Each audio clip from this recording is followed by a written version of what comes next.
Hi, this is Tutor Nick P, and this is verb phrase 81. The verb phrase today is to nose out. Okay, good. Let's take a look at the note here. If someone noses out someone else in a competition, a contest, a game, etc., he or she wins by a very small amount.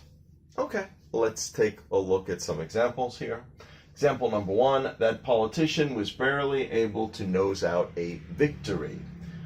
He ended up winning by a mere 500 votes in an election in which over 20 million people voted. So he only won by that small amount. So he just barely nosed out a victory. Okay, number two. We lost and retook the lead several times during the game. During that game, our basketball team barely nosed out a victory or nosed out a win by a score of 82-81. Yeah, so maybe during this game you were leading, then the other team took the lead, then you took the lead, then they took the lead, and at the end you only won by 1 point when the final bell rang. So you just nosed out a victory. Okay, let's take a look at this note.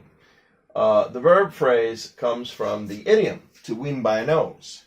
Both of these phrases come directly from the idea of a horse race, in which a photo finish is required. So in the old days, if it was too close, we say too close to call, who was which horse won, both of them were crossing the finish line at exactly the same time, you need a photo's finish. And sometimes one horse simply won because its nose was just out a little further than the other horse. So that horse nosed out a victory. That's where the idea comes from.